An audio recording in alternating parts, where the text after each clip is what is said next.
ప్రహ్లాదుడు లక్ష్మీనారాయణుల్ని చూడడానికి చాలా ఆతృతగా ఆనందంగా ఎదురు చూస్తున్నాడు. చూస్తే వచ్చారు వాళ్ళిద్దరూ కూడా. వచ్చి భక్త ప్రహ్లాదుని ఆశీర్వదించారు. ఆ సమయంలో అనేక గీతాలతోటి ప్రహ్లాదుడు లక్ష్మీనారాయణని సేవిస్తాడు. ఇప్పుడైనా వచ్చినారా స్వామి, ఈ కృపకు పాత్రుడు నన్ను ఇప్పుడైనా అనుకున్నారా అని. ఎంతకాలం నుంచి నేను నానావస్థలు పడుతున్నాను, కానీ అప్పుడంతా మీరు రాలే కదా. మరి హిరణ్యకశిపుడి దగ్గర ఉన్నంతసేపు దుఃఖమే కదా. మరి శరీరంకి ఎన్ని బాధలు పెట్టాడు. ఆ లక్ష్మీనారాయణ పాదాలు పట్టుకొని కళ్ళ కద్దుకుంటూ ఏడ్చేట. నా పూర్వజన్మ సుకృతం వల్ల నాకు ఇంతటి అవకాశం లభించిందని చెప్పేసి అప్పుడు ఆయన అడిగాడు, ఏంటి నీకేమైనా వరం కావాలంటే కోరుకోను. చెప్పాను కదా వరం కోరుకోమంటే. అడిగి సుఖములు ఎవరు అనుభవించిరురా అని చెప్తాడు. ఎవరైనా అడిగి సుఖాలు అనుభవించగలరా?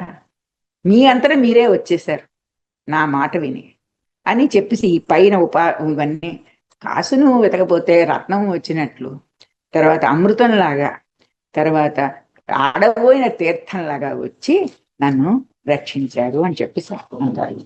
అప్పుడు అంతో ఆనందంతో ఆయన అనేక కీర్తనలు ప్రహ్లాదుడు మహావిష్ణువుని సేవిస్తూ పాడాడు. అన్ని కూడా చాలా అద్భుతమైన కీర్తనలు అన్నమాట అవన్నీ కూడా. రారమ్మ ఎంటిదక రారమ్మ ఎంటి దక రఘువీర సుకుమార మృపకేర రారమ్మ ఎంటి దక. ఎంత చేసినా ఆయనకి మనసుకి సంతృప్తి కలగట్లేదు. ఇక్కడ ప్రార్థించింది ఎవరిని? రఘువీర. ఈ వీళ్ళిద్దరికీ కూడా ఇది కలుపుతూ ఈయన చేసిన భక్తి అన్నమాట ఇది. దశరథ కుమార నన్నేలు కోర తాళలేరా రమ ఇంటిదగా.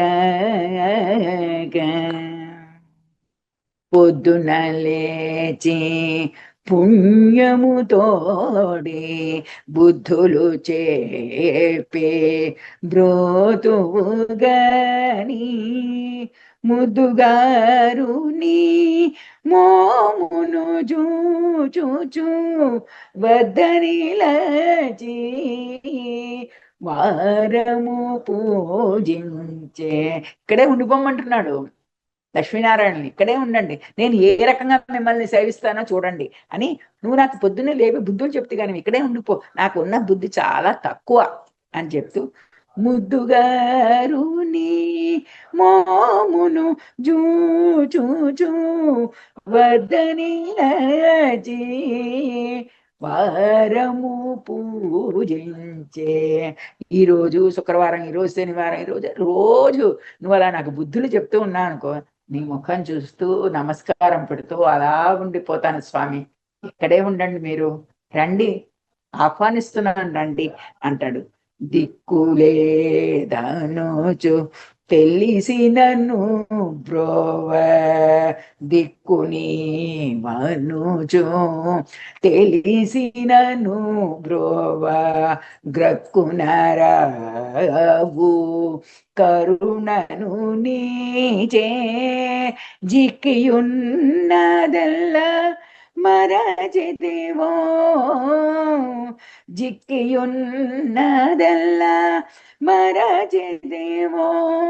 ఇలాగా నాకు దిక్కు లేదు, వేరే దిక్కు నువ్వే, నాకు ఏ దిక్కు లేదు, దిక్కు నువ్వే. ఇది తెలుసుకో, ఇది తెలుసుకుని ఇక్కడే ఉండిపో అని చెప్పేసేసి శ్రీరాముణ్ణి ధ్యానిస్తూ శ్రీ మహావిష్ణువుకి పాదాలు ఒత్తుతూ అక్కడ నిలబడ్డాడు. ఇక్కడే ఉండిపో, ఎక్కడికి వెళ్ళకు వద్దు అని చెప్పేసేసి.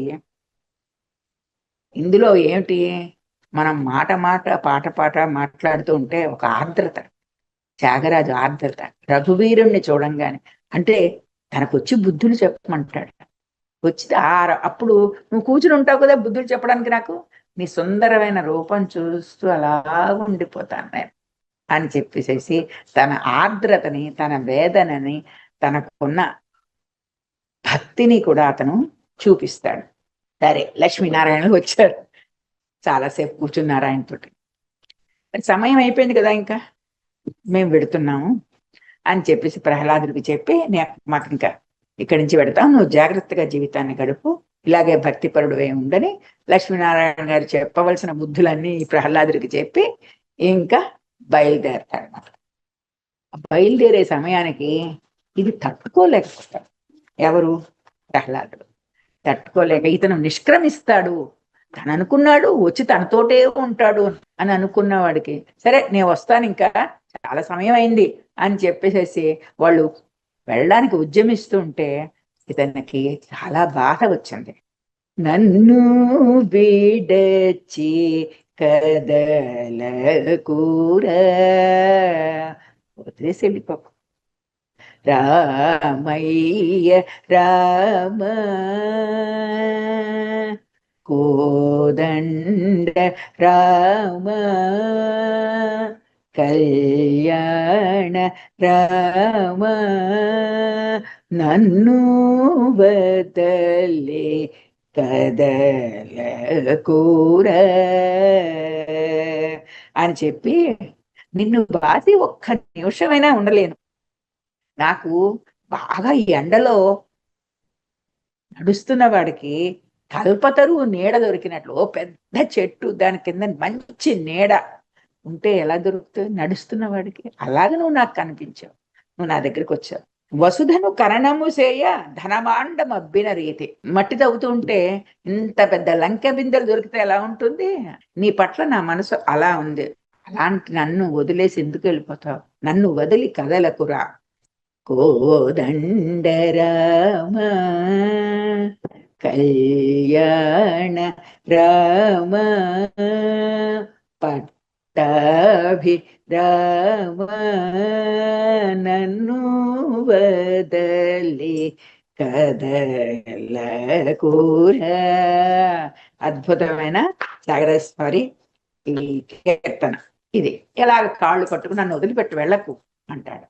సరే, అప్పుడు అంటాడు ఎవరు, మన లక్ష్మీనారాయణ ఇద్దరు కూడా అంటారు, అదేమిటది వెర్రివాడిలా ఉన్నావు, ఒకచోటే భక్తుడిని చూస్తూ ఉండిపోతే మిగిలిన ప్రపంచం అంతా ఏమైపోతుంది అని చెప్పేసేసి అతన్ని ఓదార్చి, అలా కాదు ముందు నన్ను వెళ్ళని అని చెప్తాడు.